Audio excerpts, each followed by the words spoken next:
L'évangile de ce dimanche est un mélange de prière et de parole d'adieu. Disons que c'est une prière sous forme de parole d'adieu. La prière, c'est du temps donné à Dieu. En général, lorsque nous prions Dieu, nous lui présentons une intention en faveur de nos proches. Or, c'est aussi le cas pour Jésus quand il prie son Père pour ses amis. Durant sa vie terrestre, Jésus a sans cesse cherché à tisser des liens d'amitié.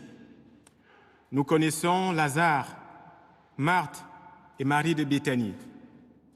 Et puis, lors du dernier repas avec ses disciples, il leur dit « Je ne vous appelle plus serviteurs, je vous appelle mes amis ». Et Jésus, dans sa prière, tout naturellement, demande au Père de veiller sur ses amis, de les garder dans l'unité et de les protéger du mauvais. Il demandera aussi qu'ils aient en eux ma joie et qu'ils en soient comblés. L'amitié nous est particulièrement réconfortante en ce temps de pandémie.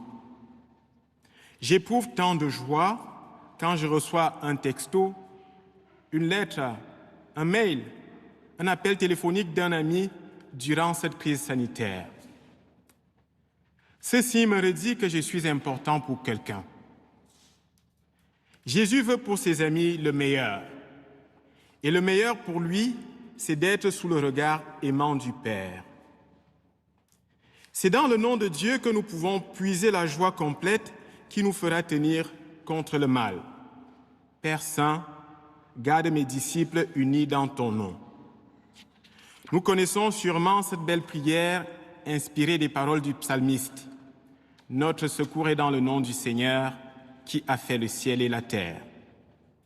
Nous pouvons effectivement cultiver le réflexe d'invoquer le nom du Seigneur dans des situations difficiles ou agréables. Mais être uni dans le nom du Seigneur va au-delà d'une simple évocation de son nom. Cela comporte un engagement à plus de fidélité à l'évangile du Christ. Cela nous conduit à nous laisser sanctifier dans la vérité, c'est-à-dire associer le Christ dans notre vie, lui qui est la parole de vérité. Invoquer le nom de Dieu, c'est s'envelopper de lui chaque fois que nous faisons le signe de la croix au nom du Père et du Fils et du Saint-Esprit. C'est interpeller sa présence dans notre quotidien, lui parler et l'écouter dans la prière, l'évangile, comme on le ferait avec quelqu'un qui nous aime et que nous aimons retrouver. La prière de Jésus pour ses disciples n'est pas pour autant une garantie que ceux-ci ne rencontreront pas des difficultés. Il serait bien plus facile pour Jésus de retirer ses disciples de ce monde.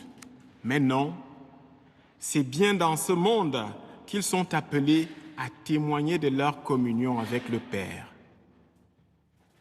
Les disciples de Jésus sont encore marqués par les tristes événements qui ont conduit à sa mort. S'ils ont peu à peu retrouvé la foi, ils demeurent abîmés par la violence de sa crucifixion. Et il est vrai que le fait d'être chrétien ne nous épargne pas. Certes, nous ne vivons pas souvent la radicalité du mal et de la violence qu'ont vécu les disciples et qui s'acharnent aujourd'hui encore dans certaines régions du monde.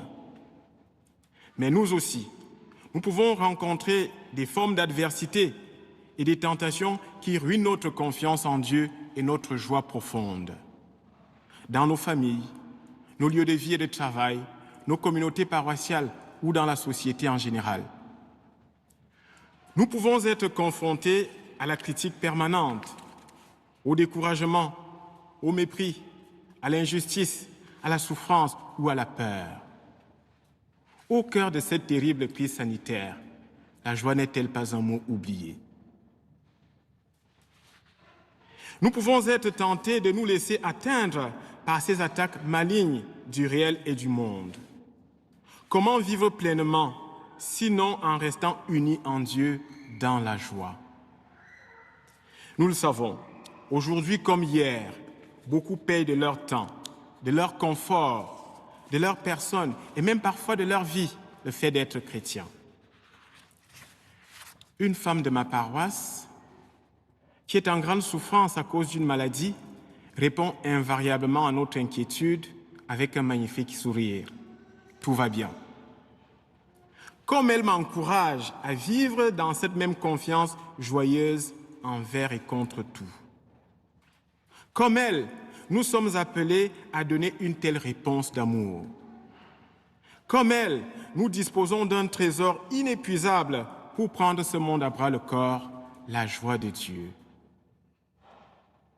Oui, l'arme que Jésus demande pour nous au Père contre le mauvais, c'est la joie. Joie d'être aimé de lui, toujours et partout. Joie complète, parfaite, contagieuse et plus forte que tout. Voilà la vérité. Et nous sommes faits ensemble pour cette vérité, au nom du Père et du Fils et du Saint-Esprit.